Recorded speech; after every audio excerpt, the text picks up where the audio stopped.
우리 성도님들 그 화성에서 온 남자, 금성에서 온 여자라는 책을 들어보신 적이 있는지 여쭤보고 싶습니다. 이 책은 지난 30년 동안 그 남성과 여성의 심리가 어떠한지, 그리고 이 남성과 여성의 관계에 관련된 분야에서 베스트 1위를 지켜온 책이라고 전해집니다. 이 책은 많은 사람들에게서 남자와 여자가 서로를 바라보는 시각을 바꾸어 놓았다라는 그런 평가를 받고 있는 책인데요. 이 책의 대전제는 이렇습니다.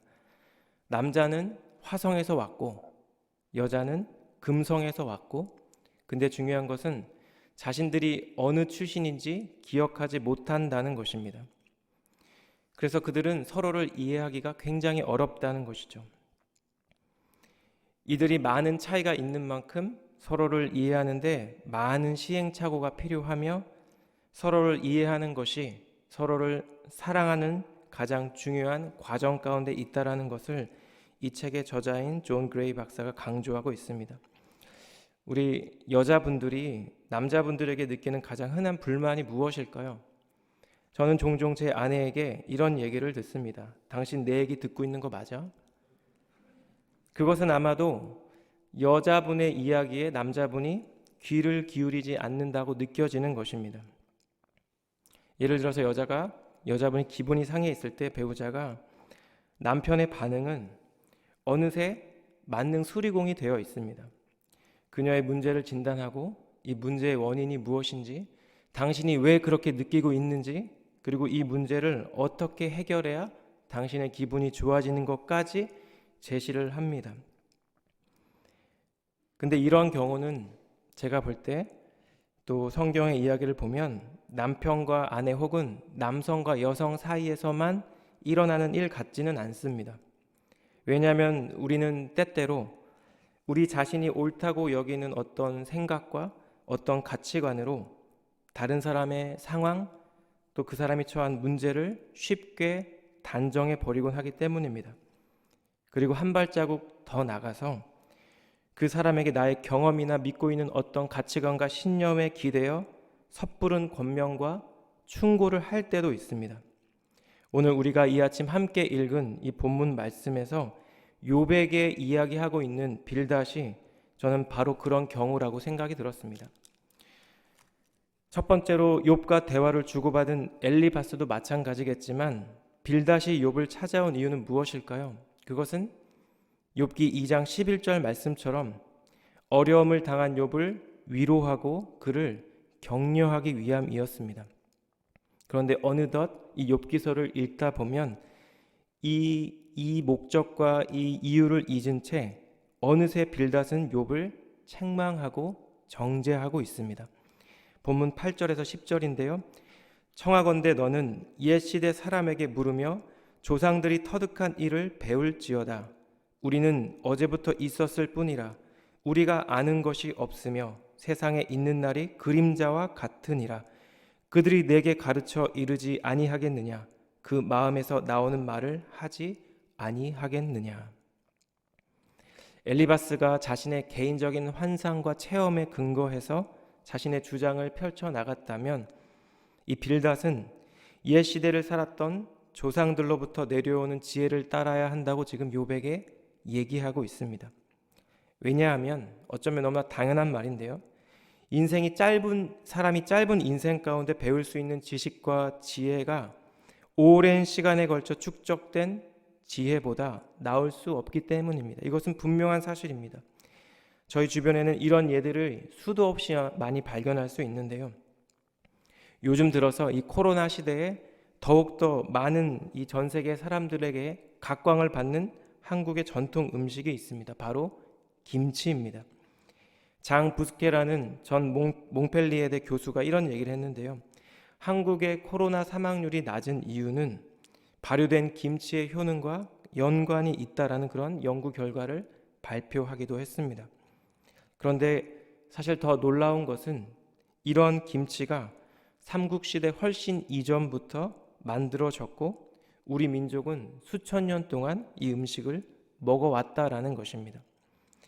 김치 냉장고도 없던 그 시대에 사람들은 땅속 김장독에 김치를 묻고 볏짚을 덮었습니다. 추운 겨울에도 온도와 습도를 유지하고 그래서 공기와의 접촉을 줄여서 김치가 아주 적절하게 발효될 수 있도록 조절했다라는 것입니다. 사실 우리가 흔히 쓰고 있는 김치 냉장고도 이러한 김장독의 원리를 착안되어 만들어졌다라고 합니다. 이처럼 현대에 와서 이전 조상들의 지혜가 담긴 음식과 여러 물건들이 새롭게 조명되는 경우를 우리는 많이 발견할 수 있습니다. 이렇게 조상들의 전통과 지혜를 보고 배우라는 이 빌닷의 말은 사실 그 말 자체만 따로 떼어놓고 보면 분명히 옳은 말이라고 우리는 인정할 수 있습니다. 그러나 지금 욥기서가 우리에게 질문하고 있는 것은 이것입니다.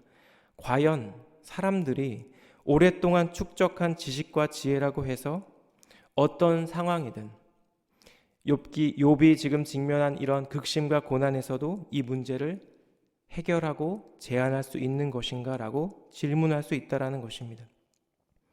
아무리 오랜 기간 검증된 지식이라 할지라도 그것이 인간의 모든 문제에 적용될 수 있다라고 어리석은 생각 가운데 빌닷은 지금 얘기하고 있다라는 것입니다.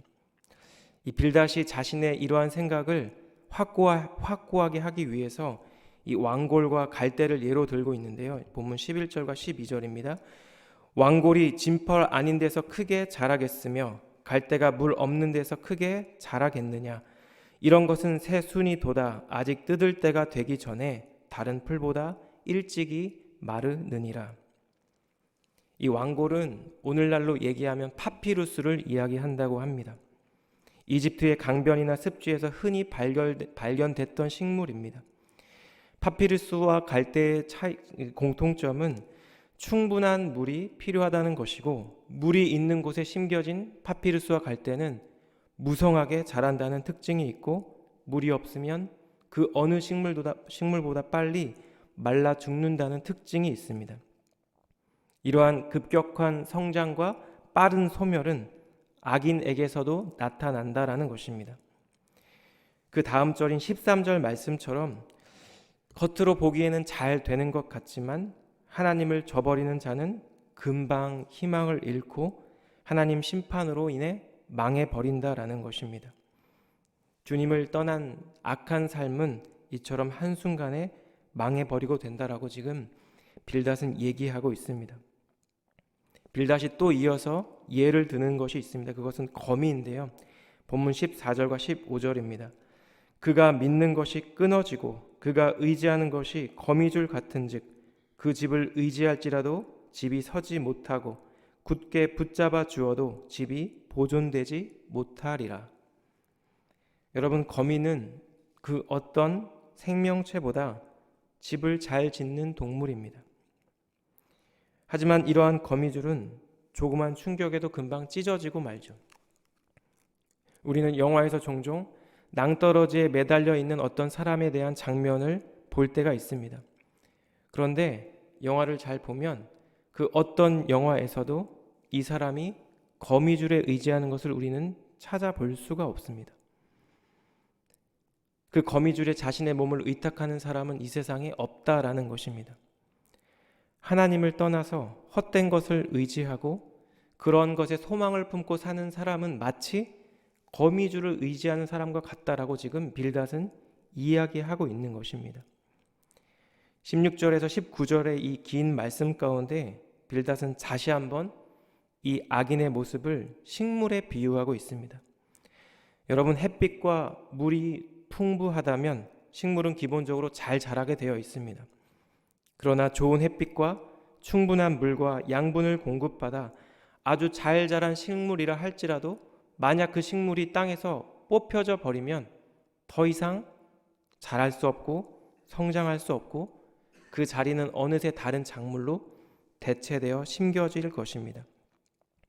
빌닷은 악인의 운명도 이와 같을 것이라고 지금 강조하고 있습니다.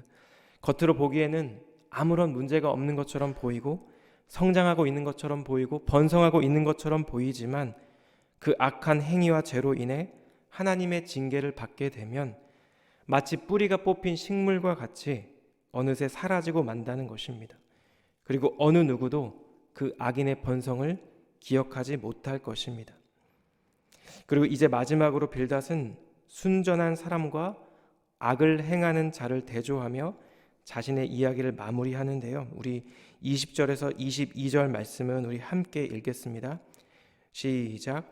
하나님은 순전한 사람을 버리지 아니하시고 악한 자를 붙들어 주지 아니하심으로 웃음을 내 입에 즐거운 소리를 내 입술에 채우시리니 너를 미워하는 자는 부끄러움을 당할 것이라 악인의 장막은 없어지리라.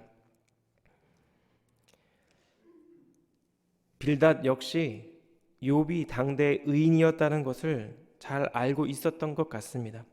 그래서 직접적으로 욥을 지칭해서 악행에서 돌아올 것을 권면하고 있지는 않습니다.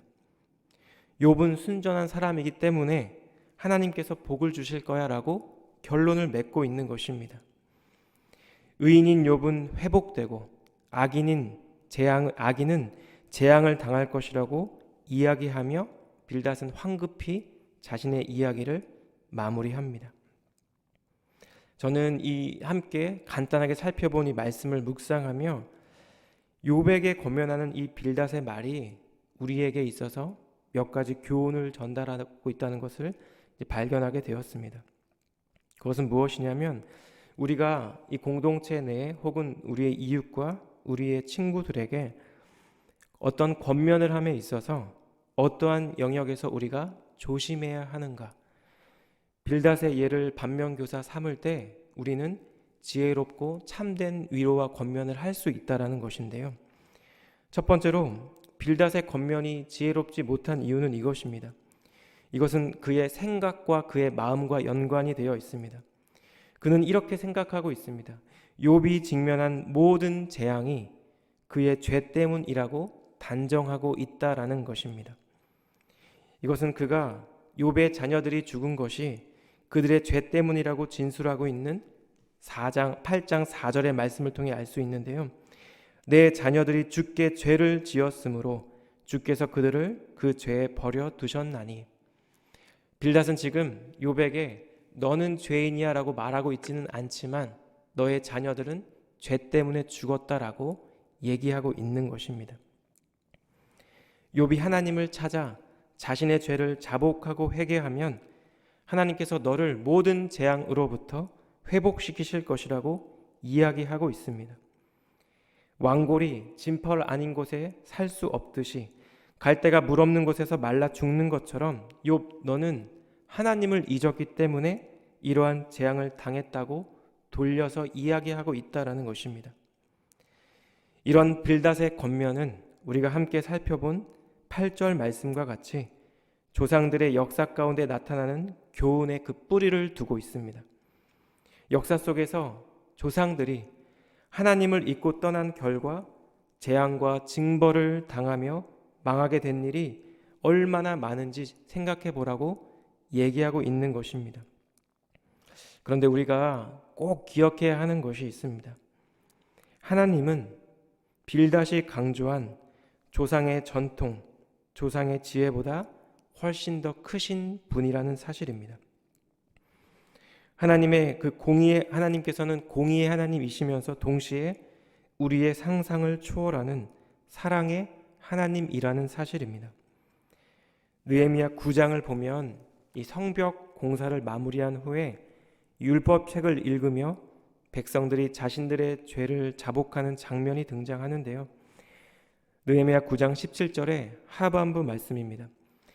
그러나 주께서는 용서하시는 하나님이시라 은혜로우시며 긍휼히 여기시며 더디 노하시며 인자가 풍부하심으로 그들을 버리지 아니하셨나이다.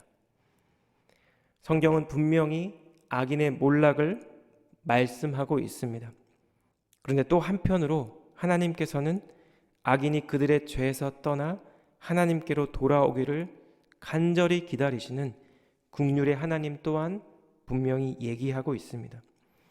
그렇기 때문에 저희가 분명히 주의해야 하는 것은 현실과 상황을 토대로 함부로 선과 악을 판단하지 않아야 한다는 것입니다.